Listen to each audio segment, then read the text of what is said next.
Picture this.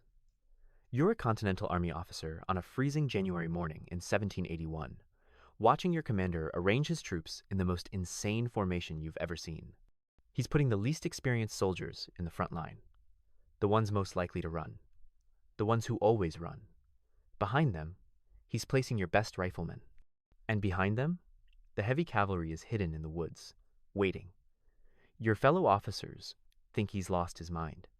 The British have never lost a major battle in the South. They have 1,600 crack troops marching toward you right now, led by the most feared cavalry commander in North America. And your general, this grizzled old frontiersman named Daniel Morgan, just looked at the terror in his malicious eyes and said, "Boys, I don't expect you to stand and die. I expect you to fire twice and run like hell. Can you do that for me?" What happened next at a place called Cowpens would become the most perfectly executed tactical double envelopment since Hannibal destroyed the Romans at Cannae. In 45 minutes, 6,000 Americans would shatter Britain's southern army so completely that it would set off a chain reaction ending at Yorktown 9 months later. This wasn't just a victory. It was a surgical dismantling of everything the British thought they knew about warfare. But here's what the history books don't tell you. Morgan had less than 24 hours to prepare. His back was literally against a river with no escape route, and he was in so much pain from rheumatism and old battle wounds that he could barely sit on his horse. The British called him a backwoods fool, leading a rabble of cowards. By sunset, they would call him a military genius, and their own commander would be a prisoner, watching his elite regiments surrender their colors one by one. To understand why the Battle of Cowpens was so impossible, you have to understand just how badly the American cause was bleeding out in the South by January of 1781. For the Americans, the Southern campaign had been an unbroken string of catastrophes. Charleston, the crown jewel of the South, had surrendered in May of 1780, with 5,500 Continental soldiers captured. It was the worst American defeat of the entire war. Then came Camden in August, where General Horatio Gates, the so-called hero of Saratoga, watched his army disintegrate in panic. The Virginia and North Carolina militia had literally thrown down their weapons and run without firing a shot. Gates himself rode 80 miles in one day fleeing the battlefield. It was humiliating. The British commander, Lord Cornwallis, sent a letter to London declaring that the rebellion in the South was essentially over. He had the Carolinas, Georgia was secure, Virginia was next. And he had the perfect weapon to finish the job. Lieutenant Colonel Banastre Tarleton. If you were an American patriot in the Carolinas in 1780, the name Tarleton made your blood run cold. He was 26 years old, the son of a wealthy Liverpool merchant who'd bought his commission in the British Army. He'd made his reputation in the North, capturing General Charles Lee in a daring raid. But it was in the South where Tarleton became a legend and a monster.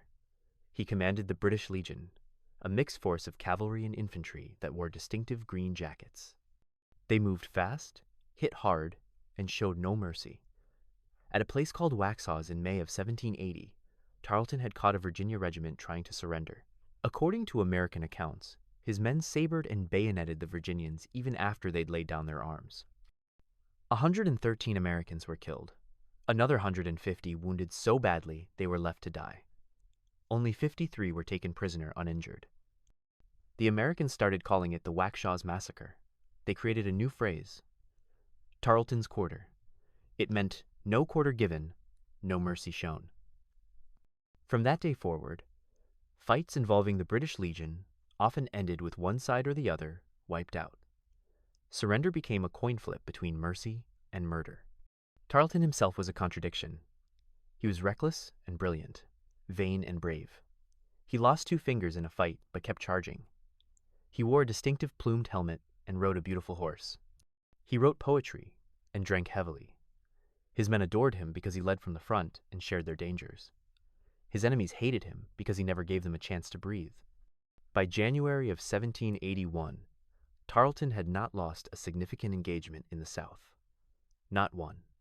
He'd beaten or scattered every American force sent against him. His record was terrifying. Victory after victory. Pursued enemies run down and destroyed. Wagons captured. Supplies seized. Cornwallis loved him. He called Tarleton his hunting dog. When the Americans tried to concentrate forces, Cornwallis would unleash Tarleton to scatter them. It had worked every single time. But on January 16th, 1781, Cornwallis made a decision that would haunt him for the rest of his life. He pointed at a map at a place called Cowpens and told Tarleton to go destroy Daniel Morgan. He assumed it would take a few hours. He had no idea he was sending his favorite weapon to be broken. Daniel Morgan was everything Tarleton was not. He was 54 years old, twice Tarleton's age. He'd grown up dirt poor on the Virginia frontier, working as a teamster and wagoner. He had exactly zero formal education and could barely write his name.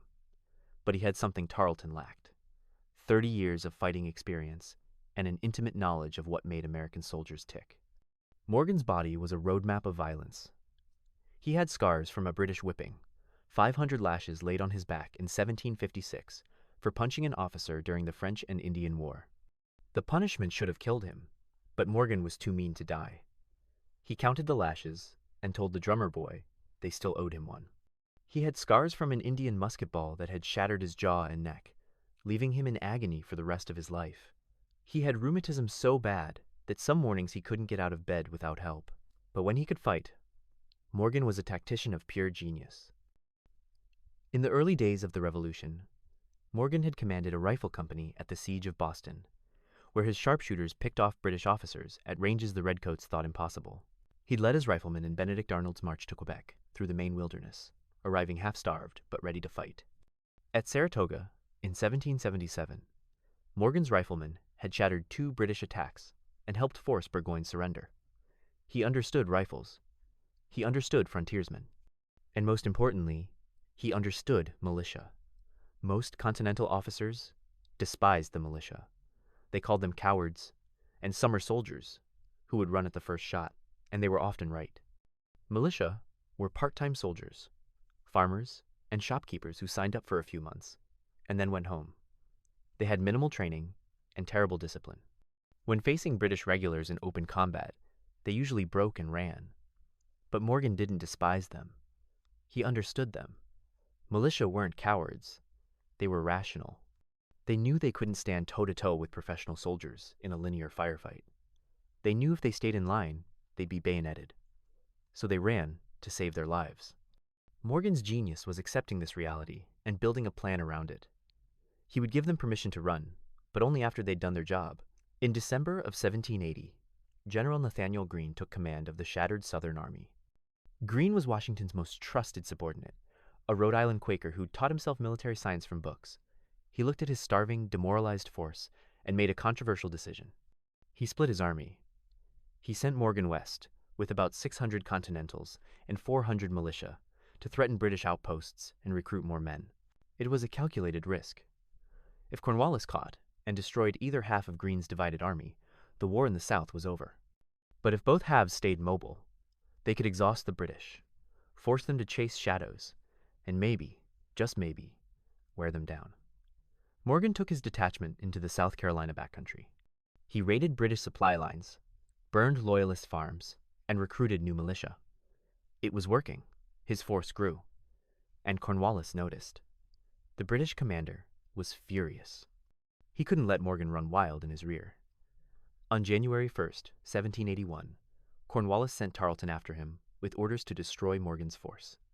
Tarleton assembled 1,100 men, the cream of the British Southern Army, his own British Legion cavalry, 300 dragoons on fast horses, the 7th Regiment of Foot, called the Royal Fusiliers, professional British redcoats, the British Legion Infantry in their green jackets, a company of light infantry, a detachment of the 17th Light Dragoons, and a single artillery piece, a grasshopper cannon. They were fast, disciplined, and had never lost. Tarleton was confident. He believed Morgan would run, and when he did, Tarleton would ride him down and slaughter his army in detail. But Morgan didn't run. He stopped. He turned around, and he picked the ground where he would make his stand. The decision to stop and fight at Cowpens was either brilliant or suicidal, depending on who you asked. Morgan's subordinates were horrified. The location was a wide, gently rolling pasture used as a cattle pen, which gave the place its name. It was open ground, perfect for cavalry charges. There were scattered trees, but no real cover. Worst of all, The broad river was at Morgan's back, just 5 miles away.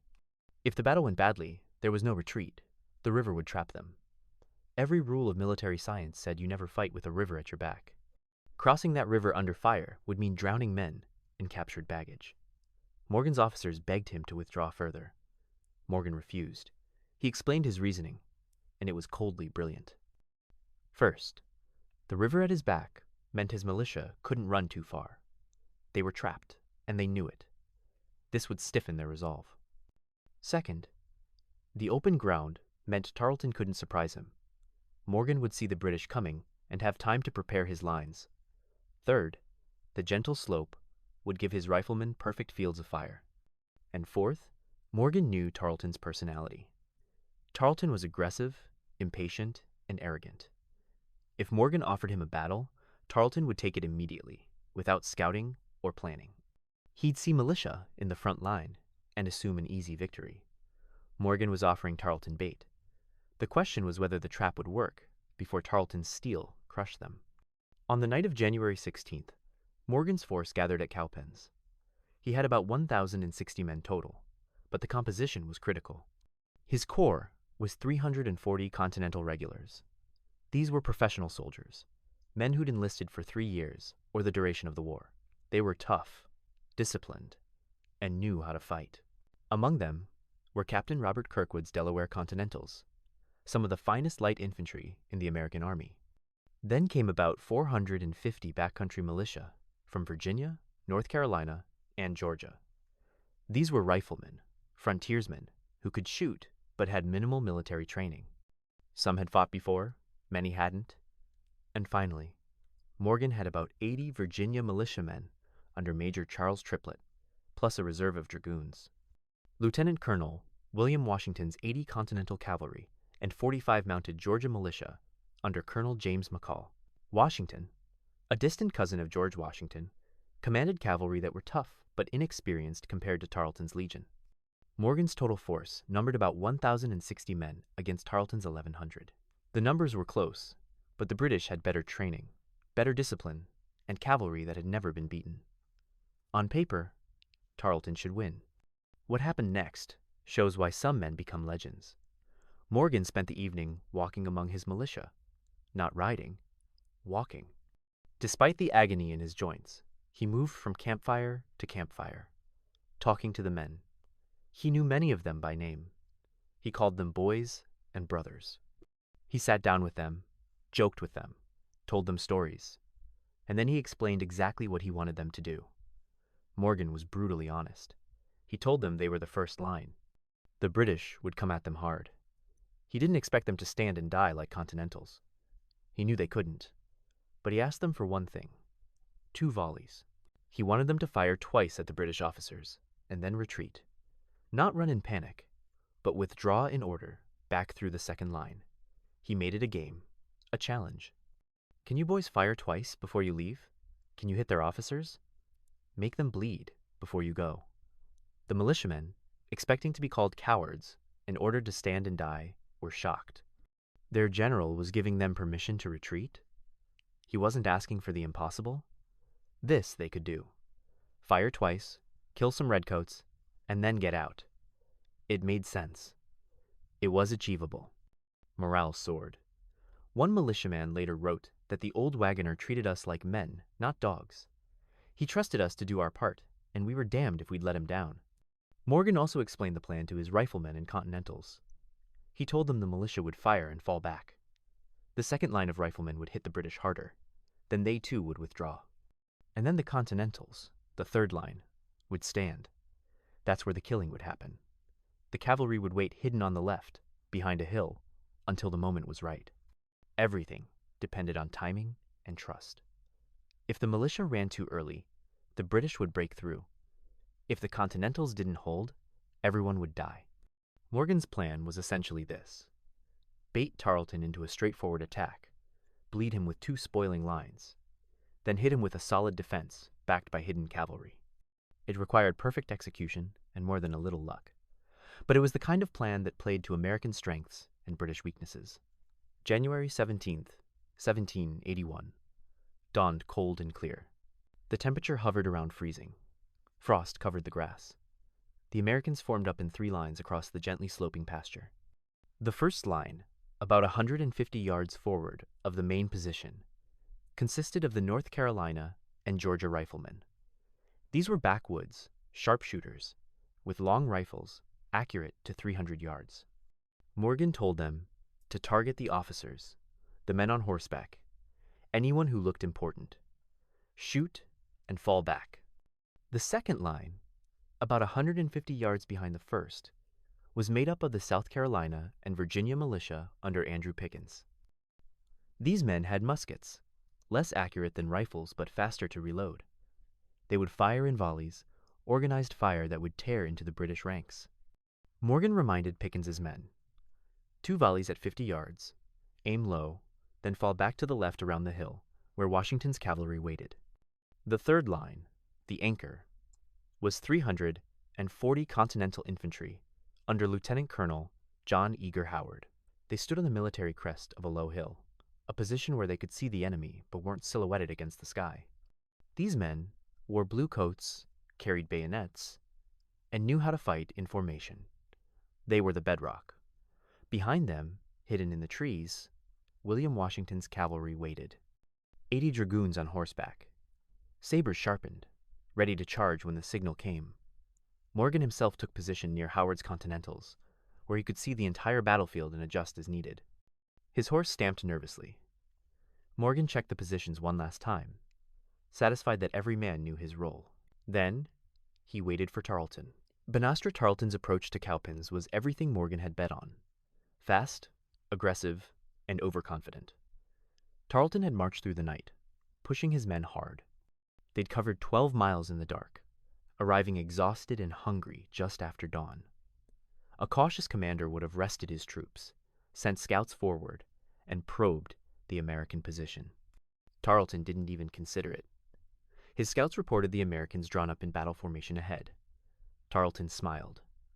Morgan had stopped running. The hunt was over. Tarleton rode forward to observe the American position. He saw exactly what he expected to see. Militia in the front line, standing in the open like targets.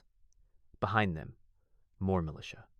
And in the back, a small line of Continentals.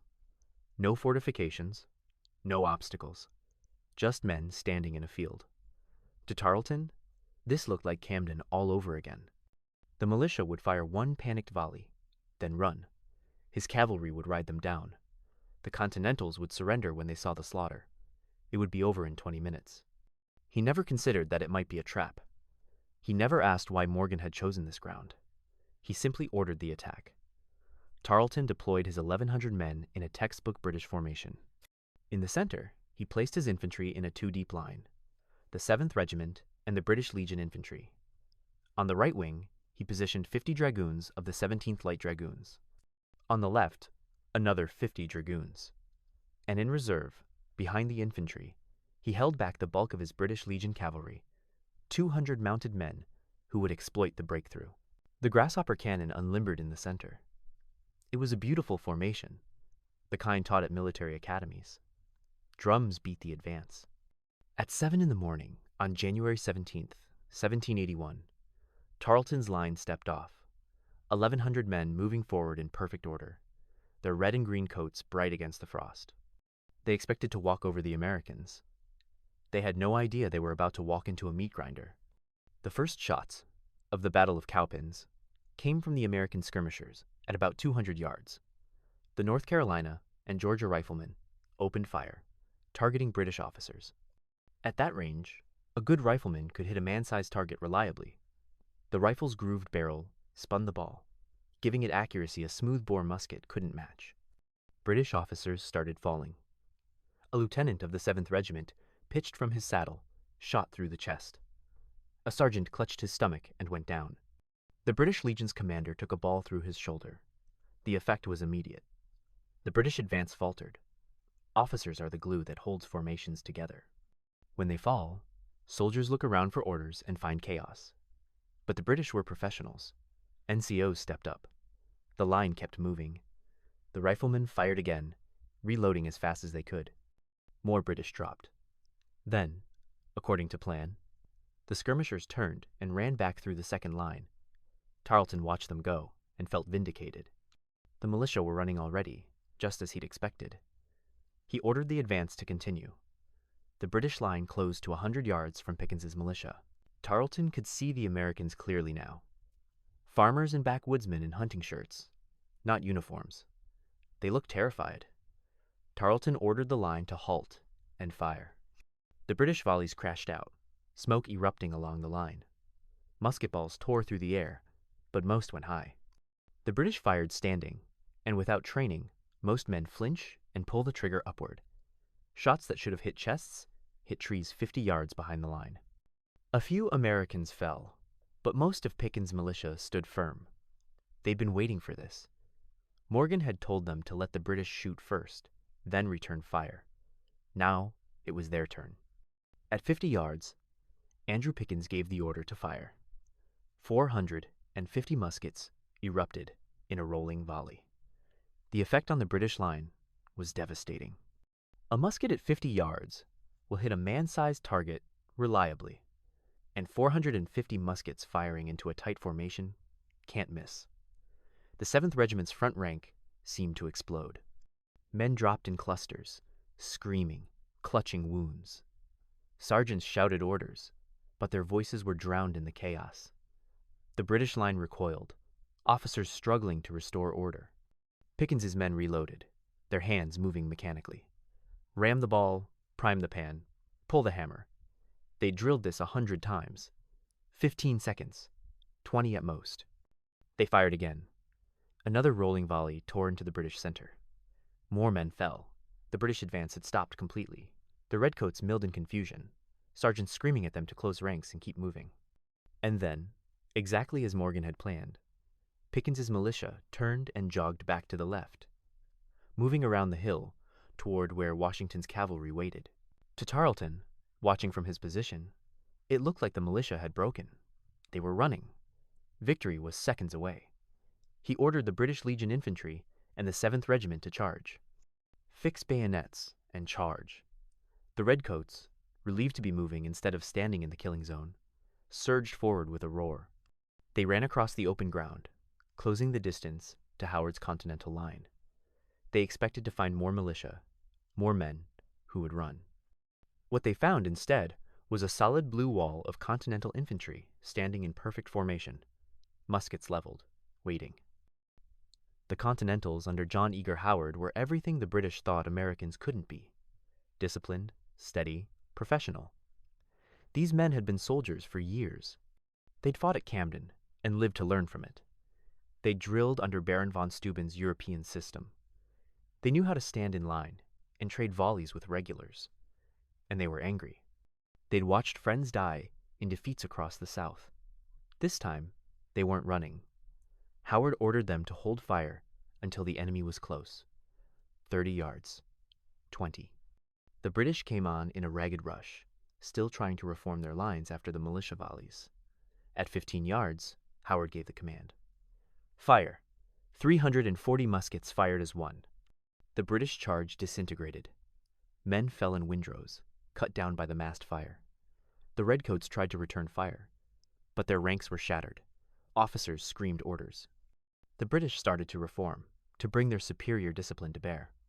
This was what they trained for: the brutal, face-to-face firefight, where steady nerves and discipline won. But Morgan wasn't done. On the American left, hidden behind the hill, William Washington had been waiting with his cavalry. He'd watched the militia withdraw past his position as planned. He'd seen the British charge forward, completely focused on Howard's Continentals. And now, with the British flank exposed and their attention fixed forward, Washington saw his moment. He raised his saber and gave the order to charge. 80 Continental dragoons burst from behind the hill at full gallop. They crashed into the British left flank like a sledgehammer into glass. Cavalry against unprepared infantry is a slaughter. The British Legion Infantry, focused on the Continentals to their front, had no warning. Suddenly, there were horses among them, sabers rising and falling. Men screamed. The Legion's left flank collapsed, soldiers breaking and running to escape the sabers. Washington's dragoons cut through them, then wheeled and hit the 7th Regiment's flank. The British line bent, trying to face this new threat while still engaging Howard's Continentals. They were being attacked from two directions at once. Tarleton, watching from the rear, realized his attack was failing. He'd expected a pursuit, a rout, easy victory. Instead, his infantry was being torn apart. He made a quick decision. He ordered his reserve, the British Legion Cavalry, to charge and restore the situation. 200 dragoons spurred forward, aiming for Washington's cavalry. The two cavalry forces collided in a swirling melee of horses, sabers, and pistols. Washington's men were outnumbered, but they fought with desperate courage. Washington himself was in the thick of it, slashing with his saber. His servant, a free black man who rode at his side, killed a British officer with a pistol shot. The cavalry fight became a savage brawl, neither side gaining clear advantage. But it pulled Tarleton's cavalry away from the infantry fight, which meant the British Legion and the 7th Regiment were on their own against Howard's Continentals. And that's when the unthinkable happened. The British started to retreat. The British, the professionals who'd never lost in the South. They were pulling back, trying to escape the killing zone. Officers tried to rally them, but the men had had enough. They'd walked into 3 lines of fire. They'd been hit in the flank by cavalry. They were exhausted from the night march and the morning's fighting. They broke, but this wasn't a rout. Not yet. The British fell back in some order, still dangerous. Howard's Continentals pursued carefully, firing and reloading as they advanced. It was brutal, grinding combat. Men fought with muskets, bayonets, fists, anything they could grab. The frost-covered grass turned muddy with blood. And then Morgan played his final card. He'd been watching the whole battle develop exactly as he'd planned. The militia had done their job and withdrawn. The riflemen had bloodied the British. The Continentals had held the line. Washington's cavalry had hit the flank. Now it was time to end it. Morgan sent a messenger to Pickens. Bring the militia back. Pickens had rallied his 450 men behind the hill. They'd caught their breath, reloaded, and watched the cavalry fight with amazement. Now their general was calling them back into the battle. The militiamen, who'd been given permission to leave, chose to return. They swung around the British right flank, forming a new line perpendicular to the British retreat. At the same moment, Washington's cavalry disengaged from their melee and positioned themselves on the opposite flank. The British suddenly realized they were surrounded. Continentals to their front, militia to their right, cavalry to their left. The broad river behind them. They were in a pocket, a killing box, with no way out. This was a double envelopment, the same tactic Hannibal had used to annihilate the Romans at Cannae in 216 BC. It almost never worked in practice because it required perfect coordination. Morgan had just pulled it off with militia and a scratch force that had been together for weeks. The British fought with courage, but courage can't overcome geometry. They were being shot from 3 directions. Every volley tore into their shrinking formation. Officers shouted for the men to form square, to fix bayonets, to charge. But the orders contradicted each other. Units dissolved. Men threw down their weapons and raised their hands. The Royal Fusiliers, the 7th Regiment of Foot, one of the most prestigious units in the British Army, surrendered. Their colors, the regimental flags they'd carried through a dozen campaigns, were lowered. The British Legion infantry fought longer, but they too were overwhelmed. Within 45 minutes of the first shot, the British center had collapsed completely. Over 600 British soldiers were surrounded and disarmed. But Tarleton wasn't ready to surrender. He still had part of his cavalry, about 50 dragoons who'd stayed out of the main melee. He made one last desperate attempt to save something from the disaster. He led his remaining cavalry in a charge directly at the captured British colors, trying to recapture them, or at least prevent the humiliation of their loss. It was a brave, foolish gesture. William Washington saw Tarleton coming and spurred his horse to intercept. The two cavalry commanders met in single combat, sabers clashing. Washington swung at Tarleton's head. Tarleton parried, but the force of the blow dented his helmet. Washington's servant rode up and fired a pistol at Tarleton, but missed. Tarleton fired back with his own pistol, wounding Washington's horse. For a moment, the entire battle seemed to pause as two colonels fought hand to hand. Then Tarleton realized the fight was lost. His cavalry was being cut to pieces. His infantry was captured. If he stayed, he'd be captured too. He wrenched his horse around and fled, his surviving dragoons following. Washington wanted to pursue, but his horse collapsed from its wounds. He could only watch as Tarleton galloped away. Tarleton rode east toward Cornwallis's main army, his helmet dented, his uniform torn, and his reputation shattered. Behind him, the Battle of Cowpens ended. The butcher's bill at Cowpens was staggering and told the story of a perfect tactical victory. The British had come to the field with 1,100 men. They left with 300. 110 were killed outright. 229 were wounded badly enough to be left on the field. Over 600 were captured, including 200 wounded who would survive. Tarleton escaped with barely 270 men, most of them cavalry who'd never engaged. The British lost both of their artillery pieces. They lost their colors, they lost their baggage train with all their supplies, and they lost their aura of invincibility. On the American side, the casualties were almost laughable by comparison. 12 killed, 60 wounded. Out of 1,060 men engaged, Morgan had lost 72. The kill ratio was obscene. One American lost for every 15 British casualties. In the brutal mathematics of 18th century warfare, this was impossible. Battles where one side lost 70% of its force, while the other lost 7%, simply didn't happen between professional armies. But it had happened. Morgan had done it, and the news would change everything. Morgan knew he couldn't stay at Cowpens to celebrate. Cornwallis's main army was close, and if the British commander moved quickly, he could trap Morgan against the broad river. Morgan gave his exhausted men 2 hours to rest, tend the wounded, and gather supplies from the British baggage. Then he started moving north. He took his prisoners with him, a long column of captured redcoats guarded by militia. The wounded British were paroled, given medical care, and released on their word not to fight again until formally exchanged. This was standard practice in the 18th century, and showed Morgan's fundamental decency. He could have left them to die. He didn't. The march north was a race. Morgan had to link up with Greene's other wing before Cornwallis could catch him. For 2 weeks, the Americans fled across North Carolina, crossing swollen rivers, abandoning baggage, moving faster than anyone thought possible. Cornwallis pursued in a rage. When he heard what had happened at Cowpens, he reportedly went pale and had to sit down. His best troops, gone. Tarleton humiliated. The entire strategy for conquering the South suddenly in question. Cornwallis made a desperate decision.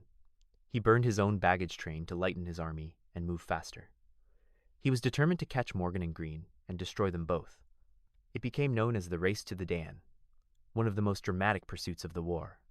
Morgan and Greene finally linked up, combined their forces, and crossed the Dan River into Virginia on February 14, 1781. Cornwallis reached the river a day later to find the Americans gone and every boat on the southern shore destroyed or removed. He'd lost the race. He stood on the riverbank, staring north, realizing that his army was now deep in hostile territory, low on supplies, and without the forces he needed to hold the ground he'd taken. Cowpens had broken his offensive. He would retreat into Virginia, looking for supplies and reinforcements. That retreat would lead him to Yorktown. The strategic impact of Cowpens rippled across the entire war. In London, the news was received with shock and anger. How had a force of American militia and Continentals destroyed one of Britain's best regiments? The myth that Americans couldn't stand against regulars in open battle was dead. If it could happen at Cowpens, it could happen anywhere. In the Continental Congress, the victory was celebrated as proof that the South could be held. Money and supplies started flowing again to Greene's army. Militia across the Carolinas, who'd been cowed by British victories, started to believe resistance was possible. They came out of hiding, formed new units, and began ambushing British supply lines.